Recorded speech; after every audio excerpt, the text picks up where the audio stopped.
Hello guys. അപ്പോൾ നമ്മൾ ഇന്ന് സംസാരിക്കാൻ പോകുന്നത് കുറച്ചൊരു കോൺട്രവേഴ്ഷ്യൽ ആയിട്ടുള്ള ഒരു ടോപ്പിക്കിനെ കുറിച്ചാണ്. നമുക്കറിയാലോ, ഇപ്പോൾ നമ്മുടെ എലക്ഷൻസൊക്കെ വരാൻ നിൽക്കുകയാണ്. നമ്മുടെ സംസ്ഥാനത്തുള്ള നിയമസഭാ എലക്ഷൻസൊക്കെ വരാൻ നിൽക്കുകയാണ്. അപ്പോൾ ഈ ഒരു തെരഞ്ഞെടുപ്പിൽ നമുക്കറിയാം രണ്ട് പക്ഷമുണ്ട്, ഇടതുപക്ഷം വലതുപക്ഷം. അതിനോടൊപ്പം തന്നെ ഇപ്പോൾ BJPയും കുറച്ച് മണ്ഡലങ്ങളിൽ ശക്തമായിട്ട് വരുന്നുണ്ട്. പക്ഷേ ഞാൻ ഇന്ന് അവതരിപ്പിക്കാൻ പോകുന്ന വീഡിയോ എന്ന് പറഞ്ഞാൽ വൈ ഐ സപ്പോർട്ട് LDF. ഞാൻ എന്തുകൊണ്ടാണ് LDF വീണ്ടും ഭരണ തുടർച്ച കൊണ്ടുവരണമെന്ന് ആഗ്രഹിക്കുന്നത്, അല്ലെങ്കിൽ അതിനുള്ള കാരണങ്ങൾ എന്താണെന്നാണ് പറയുന്നത്.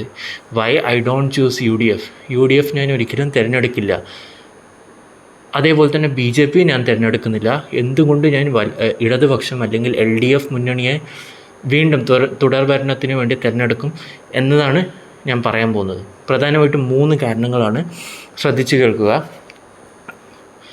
ആദ്യമായിട്ട് പറയാനുള്ള കാര്യം എന്താണെന്ന് വെച്ചാൽ, ഈ ഒരു റൈറ്റ് വിങ് പൊളിറ്റിക്സിൻ്റെ അപ്പീൽ, അതായത് പറഞ്ഞാൽ തീവ്ര വലതുപക്ഷ രാഷ്ട്രീയത്തിൻ്റെ ആ ഒരു ഡെവലപ്മെൻറ്റ് അല്ലെങ്കിൽ ആ ഒരു ഉയർച്ചയാണ് പ്രശ്നം.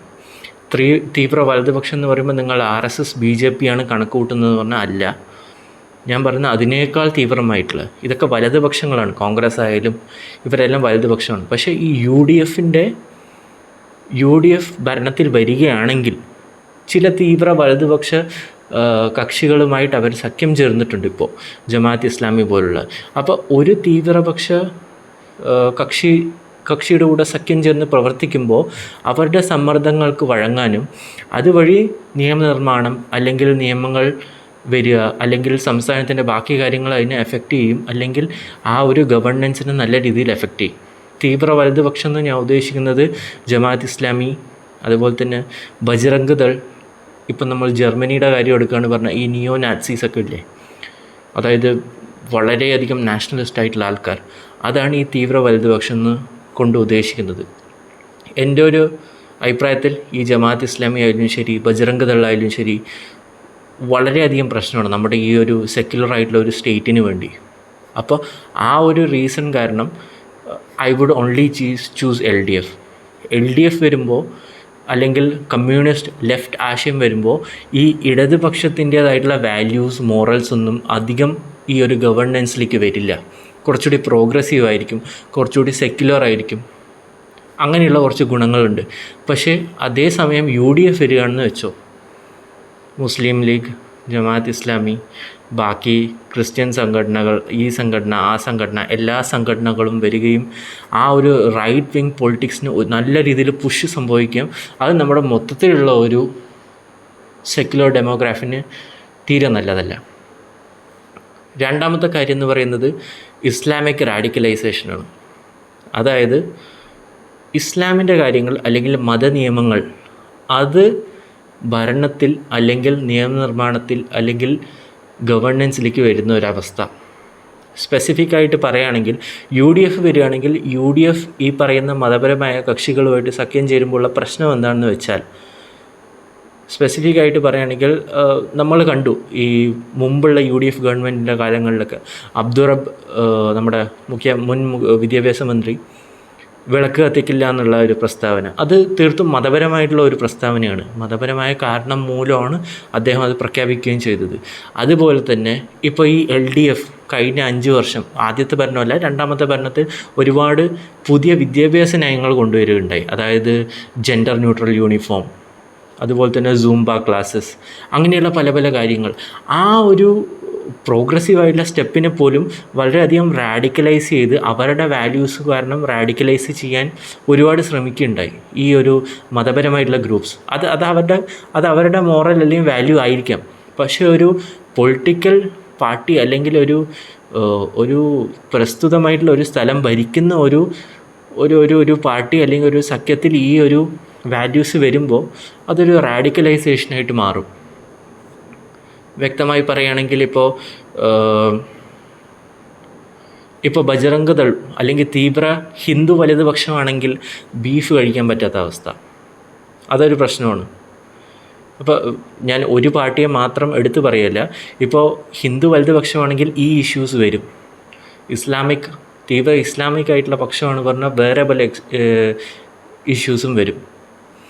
മൂന്നാമത്തെ റീസണായിട്ട് എനിക്ക് തോന്നുന്നത് ഈ ഐഡൻറ്റിറ്റി പൊളിറ്റിക്സാണ്, പ്രത്യേകിച്ച് ഇസ്ലാമിക് ഐഡൻറ്റിറ്റി പൊളിറ്റിക്സ്. ഇപ്പം നിലവിൽ ഇസ്ലാമിക് ഐഡൻറ്റിറ്റി പൊളിറ്റിക്സാണ്. അത് പിന്നീട് ഓരോ തരത്തിലുള്ള കമ്മ്യൂണിറ്റിയുടെയും ഐഡൻറ്റിറ്റി പൊളിറ്റിക്സ് ഡെവലപ്പ് ചെയ്യും. ഫോർ എക്സാമ്പിൾ, ഇപ്പോൾ നമ്മുടെ പ്രസ്തുത മതേതര പാർട്ടിയായിട്ടുള്ള ലീഗ്, മുസ്ലിം ലീഗ് പറയുമ്പോൾ മതേതരമാണെന്ന് പറയും, പക്ഷേ അവരുടെ സ്ഥാനാർത്ഥി തിരഞ്ഞെടുപ്പിന് അവരുടേതായിട്ടുള്ള കുറേ ഖുറാനികമായിട്ടുള്ള കാര്യങ്ങളൊക്കെ ചൊല്ലുകയുണ്ടാവും. അവരുടെ സെലിബ്രേഷനായാലും ശരി, ബാക്കിയുള്ള കാര്യങ്ങളെല്ലാവരും ശരി, ഈ നമ്മുടെ KM ഷാജി വരെ തന്നെ മതമാണ് പ്രശ്നം എന്ന് പറഞ്ഞിട്ടുള്ള ഒരുപാട് പ്രസ്താവനകളൊക്കെ നമ്മൾ കണ്ടിട്ടുണ്ട്. അവരെത്രത്തോളം മതേതരമാണെന്ന് അവരുടെ ആക്ഷൻസ് അല്ലെങ്കിൽ ബാക്കി കാര്യങ്ങളിലൂടെ നമുക്ക് മനസ്സിലാക്കാൻ പറ്റിയിട്ടുണ്ട്. അപ്പോൾ ഇവരിപ്പോൾ മുസ്ലിം ലീഗ് എന്ന് പറയുന്നത് മുസ്ലിംസിൻ്റെ വോട്ട് കൊണ്ട് മാത്രം ജയിച്ചു പോകുന്നൊരു പാർട്ടിയാണ്. പറച്ചിൽ മാത്രമാണ് മതേതരം. പക്ഷേ മുസ്ലിം പോപ്പുലേഷൻ ഇല്ലാത്ത ഒരു റീജിയനിൽ മുസ്ലിം ലീഗ് ജയിക്കില്ല. കാരണം അവരുടെ വോട്ടേഴ്സ് എന്ന് പറയുന്നത് മുസ്ലിംസാണ്. ആ ഒരു മുസ്ലിംസിൻ്റെ ദീനാണ്, ദീനിൽ നിന്ന് അകന്നു പോകുന്നതാണ്, പാർട്ടിയിൽ നിന്ന് അകന്നു പോലല്ല, ദീനിൽ നിന്ന് അകന്നു പോലാണെന്നാണ് അവർ പറഞ്ഞു വെക്കുന്നത്.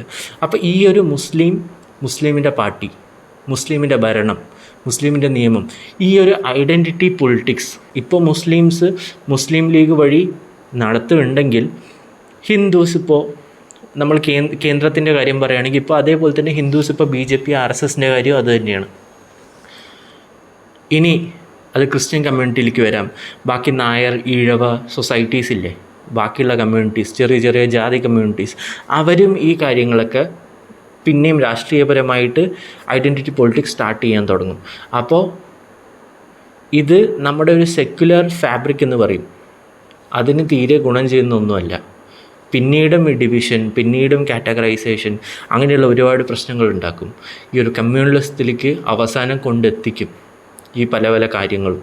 അപ്പോൾ ഞാൻ പറഞ്ഞ മെയിൻ കാര്യങ്ങൾ, why I choose LDF over UDF എന്ന് പറയുകയാണെങ്കിൽ, ഫസ്റ്റ് റീസൺ എന്ന് പറയുന്നത് റൈറ്റ് വിങ് പൊളിറ്റിക്സ് നമ്മുടെ ഈ ഒരു കൺട്രിക്ക് നല്ലതല്ല. രണ്ടാമത്തേത് ഇസ്ലാമിക് റാഡിക്കലൈസേഷൻ.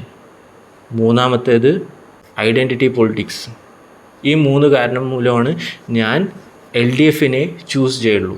ഒരിക്കലും UDF എന്ന് പറയുന്ന ഒരു സംഘടനയോ ആ ഒരു സഖ്യത്തിനെയോ പാർട്ടിയെയോ ഞാൻ ഒരിക്കലും ചൂസ് ചെയ്യുകയില്ല. ബൈ ഓൾ മീൻസ് നമ്മുടെ കേരളം എന്ന സമൂഹം മോസ്റ്റ്ലി ലെഫ്റ്റാണ്. ലെഫ്റ്റ് എന്ന് പറഞ്ഞാൽ ഇടത് ചിന്താധാരകൾ ഒരുപാട് സജീവമായിരുന്ന കാലം മുതൽക്ക് തന്നെ നമ്മുടെ മനസ്സിൽ അല്ലെങ്കിൽ നമ്മുടെ സൊസൈറ്റി തന്നെ ആഴ്ന്നിറങ്ങിയ കുറച്ച് ഇടത് മൂല്യങ്ങളുണ്ട്. പ്രോഗ്രസീവ്നെസ്, ഹെൽത്ത് കെയർ, എഡ്യൂക്കേഷൻ, അങ്ങനെ പല പല കാര്യങ്ങളും. അപ്പോൾ അതിനെ അപ്ഹെൽഡ് ചെയ്ത് ഇപ്പോഴുള്ള നിലവിലുള്ള സ്ഥിതിയിൽ നിന്നും കുറച്ചുകൂടി ഡെവലപ്പ് ചെയ്യാൻ പറ്റുന്ന ഒരു കാര്യമാണ് നമ്മൾ നോക്കേണ്ടത്. നിങ്ങളുടെ അഭിപ്രായങ്ങൾ എന്താണെന്ന് കമൻറ്റിൽ രേഖപ്പെടുത്തുക. അടുത്ത വീഡിയോ ആയിട്ട് കാണുന്നവരെ ബൈ.